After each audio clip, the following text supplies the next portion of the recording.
My testimony is how God brought me from what I was. I can remember from the age of 4 to 16 being through all kinds of abuse. I went through mental, physical, emotional, verbal, sexual. It was all done to me. And there was a time when the two crossed paths from the age of 8 to 12. I was being all that at once. So it taught me in life not to trust people, not to care. And it was really hard because that led to more difficult things: drinking, hard drugs, to try to get rid of the pain, to try to forget all the pain that I've been through. It just, I kept getting deeper, deeper, and deeper in the drugs. And eventually, I realized that none of that was going to help me. But I still didn't trust God all the way because I had trust issues. People taught me that, taught me not to trust. But as time goes by, I could see God working in me in different stages of my life. And it was, I'd have to say,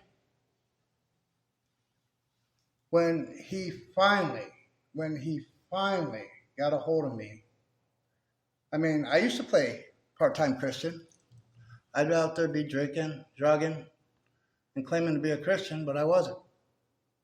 I wasn't no Christian. I was just playing. I was playing the role. Wanted people to like me.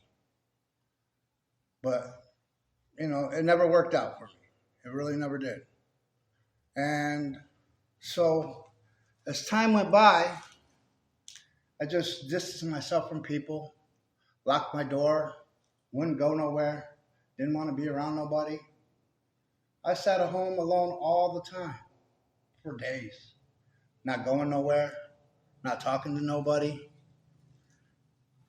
Shut off my phone so people couldn't call me because I felt that the world didn't like me, didn't care about me.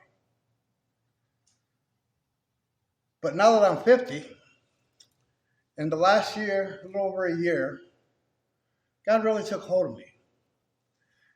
And I was quite confused because most of my life taught me nobody cared. They didn't care about me going through the abuse. And I wondered why God would allow something like that to happen. I remember times as a kid, I was under a kitchen table getting the crap beat out of me by a full-grown woman. It took 2 ants to get her off me. I remember sitting on the couch watching TV, getting hauled off and smacked right in the face for no reason. I remember being told I was worthless, was never going to amount to nothing. Well, come to find out that was all lies. Even though it took most of my life to figure that out, God showed me a different aspect of my life. An aspect of life that I was loved, that I was something special, that I was meant for more than what people made me think I was meant for. I was more important than doing all them drugs, all that drinking. But in the last year, God has shown me a lot more. He took smoking cigarettes away from me first. Then he took the drinking. And I was smoking weed for a while still claiming to be a Christian, but I asked God to take that away. He told me no.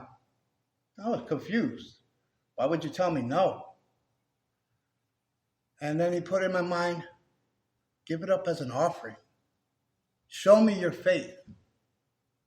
So I said, okay, here you go. You can have it. I don't need it.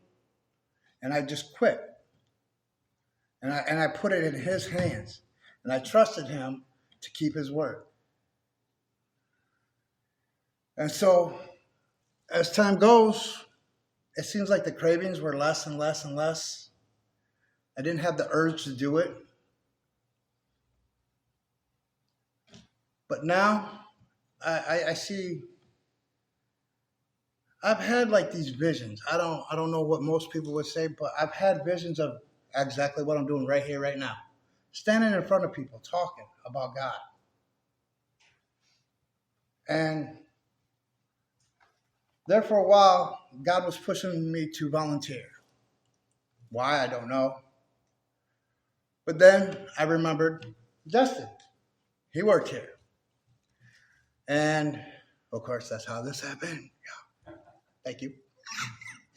But anyways, I got a hold of Justin and I was like, look, do you know a place that I can volunteer? God's pushed me towards this. This is what I needed to do. See, I would have never done that if I would have kept listening to the world and their diagnosis for me.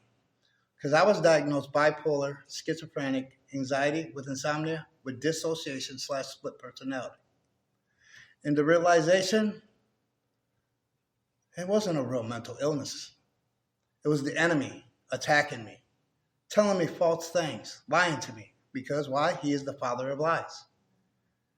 But once I realized that I've allowed these lies to destroy my life, relationships with other people, that I had to break away. I had to put my trust solely in God. And I tell you what, since I've been coming here, volunteering,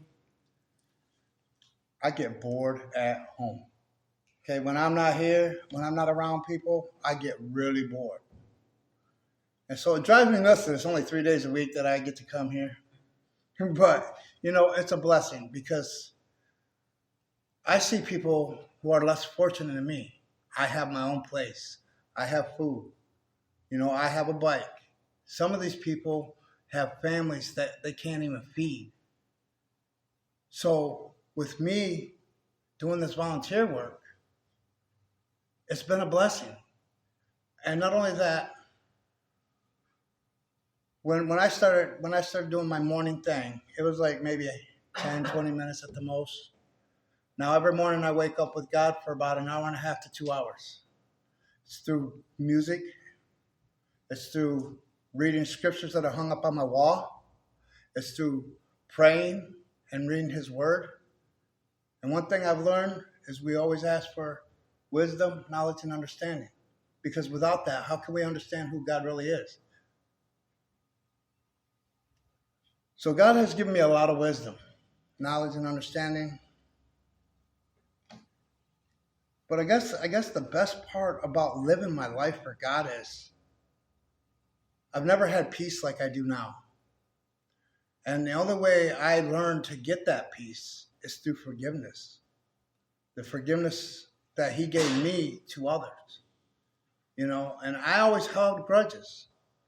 But now, once I learned how to forgive these people that hurt me all my life and tried to destroy me, I've learned God used it for his honor and glory.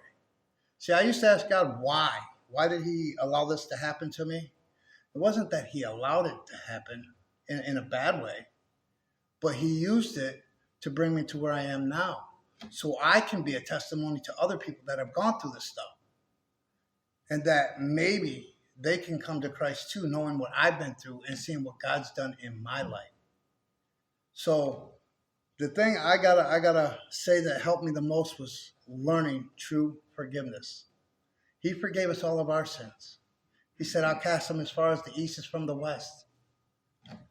I remember nights of nights, days, weeks, months of nothing but doing drugs and trying to figure out when I stopped, where did all this time go?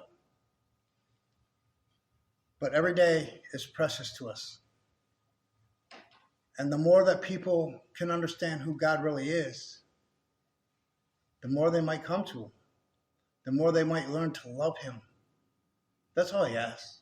He doesn't ask for much. He asks for obedience. Why shouldn't we give it to him? We got to remember, it's his breath that's in our lungs. It's not our own. We didn't create this. God did.